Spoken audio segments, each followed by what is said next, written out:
In early April 2026, the world witnessed one of the most concerning diplomatic standoffs in recent history.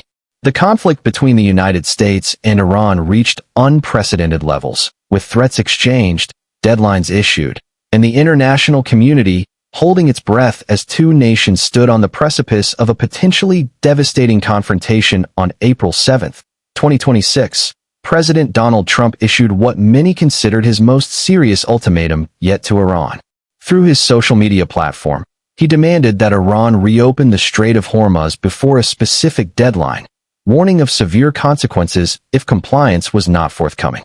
The message sent shockwaves through diplomatic channels worldwide, with international leaders scrambling to understand the full implications of the American position and whether military escalation was imminent. The Strait of Hormuz, a narrow waterway between the Persian Gulf and the Gulf of Oman, serves as one of the world's most critical shipping lanes.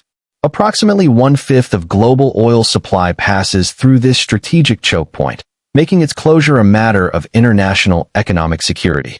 The standoff over its access had far-reaching implications extending well beyond the two nations directly involved. Since the conflict's escalation on February 28, the human toll had been mounting steadily. Over the course of approximately 50 days, more than 4,000 lives were lost, over 2,000 in Iran, more than 2,100 in Lebanon, along with military casualties, including 26 Israeli and 13 American soldiers. Behind these statistics lay thousands of devastated families and millions of displaced individuals whose lives were irrevocably changed by the conflict. The war's impact extended beyond immediate casualties. Entire communities were disrupted, infrastructure was damaged, and the psychological trauma inflicted on civilian populations would require years, perhaps generations, to heal. The conflict raised fundamental questions about the true cost of military confrontation and whether the stated objectives justified such extensive human suffering. One of the most alarming aspects of the conflict involved strikes on Iran's nuclear infrastructure. On March 21, Iran's Natanz nuclear facility was targeted. However, the attacks on the Bushehr nuclear power plant represented perhaps the most dangerous escalation. As Iran's only operational nuclear power facility, Bushehr contains substantial quantities of nuclear materials. During the conflict, separate bombing missions occurred in its vicinity. International nuclear safety experts expressed grave concerns about the potential consequences of damage to such facilities. The release of radioactive materials into the environment could have catastrophic effects on the entire Gulf region.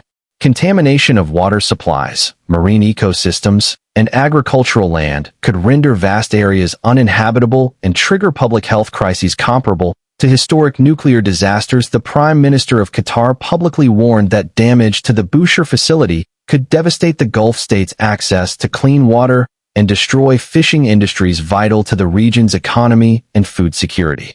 The facility's coastal location meant that any radioactive leak could rapidly spread through maritime currents, affecting multiple nations regardless of their involvement in the conflict.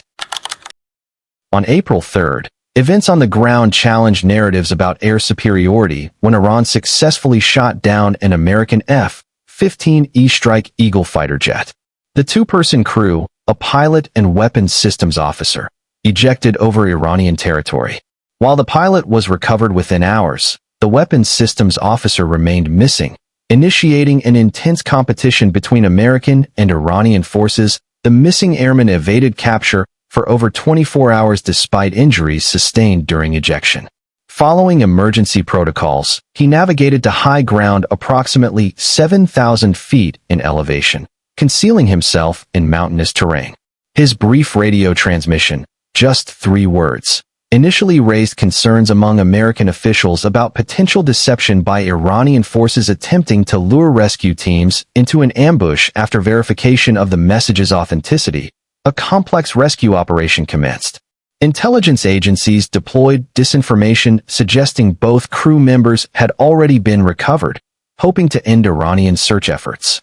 Meanwhile, hundreds of special operations personnel entered Iranian territory to extract the airmen. The operation succeeded, though not without cost. Aircraft were damaged or destroyed, including an A-10 Warthog that crashed and 2 Black Hawk helicopters that sustained fire damage. Between March 21st and April 6th, four separate deadlines were issued to Iran regarding the Strait of Hormuz. Each deadline passed without Iranian compliance, leading to increasingly aggressive rhetoric. Social media posts from the American president employed unusually harsh language and threatened strikes against Iranian civilian infrastructure, including power plants and bridges. The most concerning statements suggested the potential destruction of an entire civilization, prompting immediate international response. Amnesty International characterized certain statements as potentially genocidal in nature. Legal scholars pointed out that intentional targeting of civilian infrastructure constitutes war crimes under established international law. United Nations Secretary-General Antonio Guterres formally reminded the United States of its obligations under international humanitarian law hours before the final deadline. Multiple nations evacuated their diplomatic staff from the region and warned citizens to seek safety. The international community prepared for what many feared could become an unprecedented escalation in modern warfare. With only 90 minutes remaining before the deadline, a surprising announcement came. The United States and Iran had agreed to a 2-week ceasefire. The agreement was reportedly mediated by Pakistan, marking an unexpected development in regional diplomacy. The ceasefire terms stipulated that Iran would reopen the Strait of Hormuz while the United States would halt military strikes for 2 weeks, during which permanent peace negotiations would occur.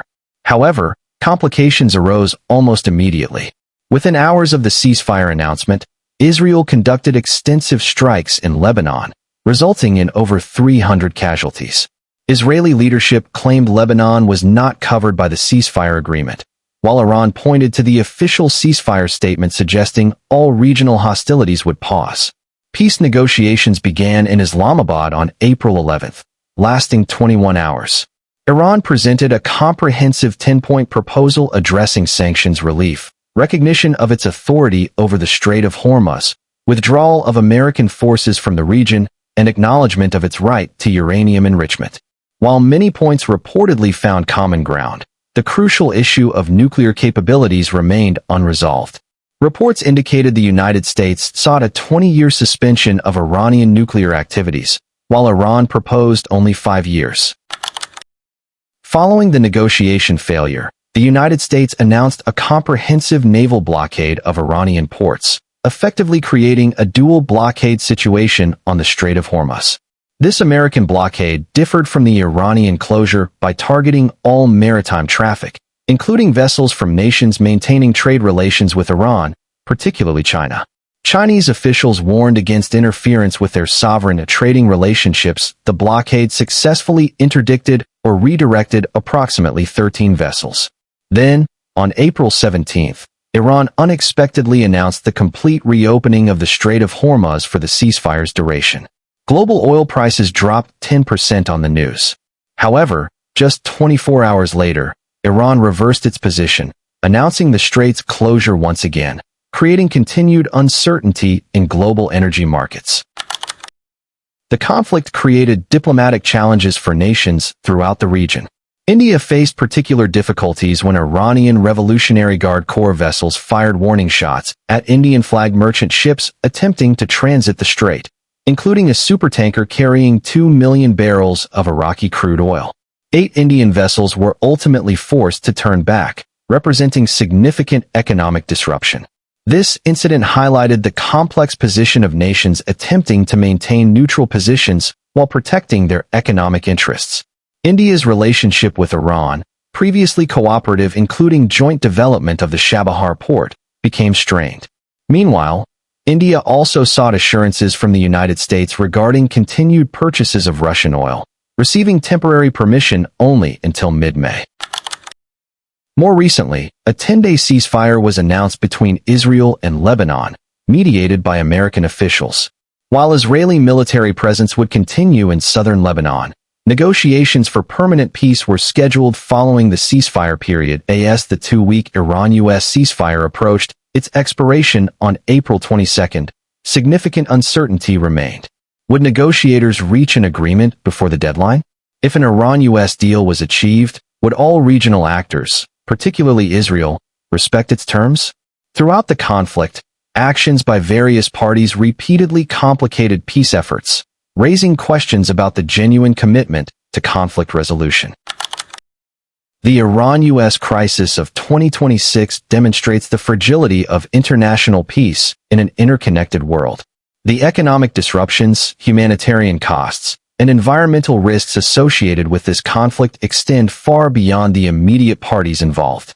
As deadlines approach and negotiations continue, the international community must consider not only the immediate resolution of this particular crisis, but also the longer-term frameworks necessary to prevent similar confrontations in the future. The coming days will reveal whether diplomacy can succeed where military pressure has failed, and whether the nations of the Middle East can step back from the precipice of a conflict that threatens millions of innocent lives and the economic stability of the entire world.